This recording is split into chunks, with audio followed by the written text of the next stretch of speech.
Once again, I have the model here leaning forward. I had to make that tilting pose more stable. So what I did was I put it in a box. When things have some kind of variation, when there's something that varies or feels off kilter, then you need to introduce a stabilizing element. If there's too much variety, you've got to find a way to give it some unity. So what is more stabilizing than a square? Nothing. So I turned the whole thing into a square. It was so heavy here that that's what these strokes are for. Back to that idea of an anchor, a counterbalance on the opposite side. That was my solution for this study. Hope you like it. And I like the idea so much that I've used it repeatedly since, for quicker studies and more finished studies alike. Which brings us to structure. This deals again with the style issue, the fact that style needs to be purposeful. So once again, this is me doing what I do, pushing the charcoal around and trying to have a little fun with visual interest in the portrait. And I want to point out what my thinking is, the rhyme and the reason. Well, why these strokes and why right there? What was interesting to me in this model, in this lighting setup, was of course the rim light. We have this rim light wrapping around the pose, catching some highlights on the subject, and then the white robe she was wearing catching some of the light that I've picked up here with the chalk. We have this one long sweep wrapping around the form, and I wanted to emphasize that. That's what I noticed that I thought could be visually interesting. But that's kind of a one-trick thing and maybe a little bit obvious. I also wanted a counter line, kind of an X marks the spot. One line going this way and a counterbalancing line going the other way. And so it's not an accident that the eyes are here, that strokes here, and that open gap line up perfectly with this stroke right here. This stroke right there has a reason for living. It's not a stylistic stroke at all. It's one long sweep, a counter line to work and contrast this long line here. That's the rhyme and the reason for the style in this image. So there's an underlying structure here that I've emphasized, hoping to give the drawing a greater sense of visual interest. To this image here, we'll take a look at it again. This stroke right here has a purpose. Without it, to me, this guy feels a little bit like he's floating against a background. Not quite cut out, but just a guy against a background.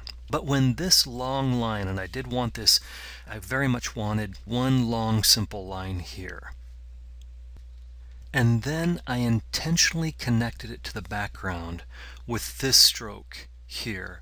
So I have that one long line so that the character, just scroll down here, so that the character bears some relationship to the background. The two are not separate, but a part of the same picture. An important aspect of art is making sure the subject has a meaningful relationship to its environment. That's my goal, just by adding these simple one or two strokes. Another idea is your very active subject. The busyness can rapidly get out of control. Instead of feeling like a cohesive portrait, it can feel like there's all kinds of stuff that once again doesn't bear a relationship to the rest. So sometimes I try and find something to repeat, to create a sense of rhythm or repetition in the image. And in this case, it's the triangle. The costume and the lighting created, for instance, this interesting triangle shape right there. As I bring the strokes back around and do the same idea of connecting the portrait with some strokes to the background, I'm recreating but flipped that same triangle here.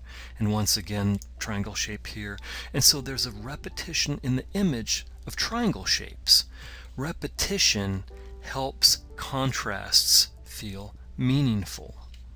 Even though this is a simple vignetted study, it does have at least one compositional idea working behind the scenes. And this one's pretty straightforward. The model is laying on the pillow, force of gravity is pulling her flat, and so rather than all these bumps and ins and outs and ins and outs, I really want to show that she's pressing into this one simple line. And so this portrait has a thrust just like this. What I'm emphasizing is the long thrust and long lines of the pose. So what have we got? We have got the tools of portrait drawing. We have construction drawing. We have the values of light and shadow carefully designed to give a sense of the three-dimensional volume of her subject, with the idea of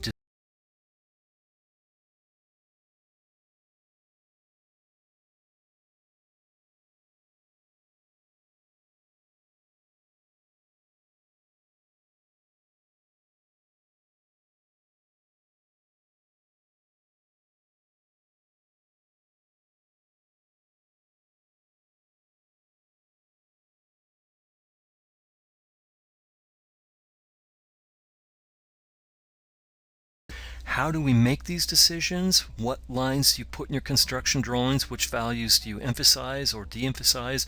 Which edges do you emphasize and which do you de-emphasize? Which compositional principles do you apply and which do you ignore? In what situations?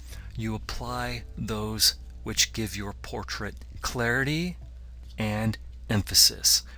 Looking at your subject, deciding what is interesting, special, and unique about your subject, and emphasizing that and editing out anything that might be a distraction from it. The early photographers understood this and took a terrible limitation and turned it into an advantage because they knew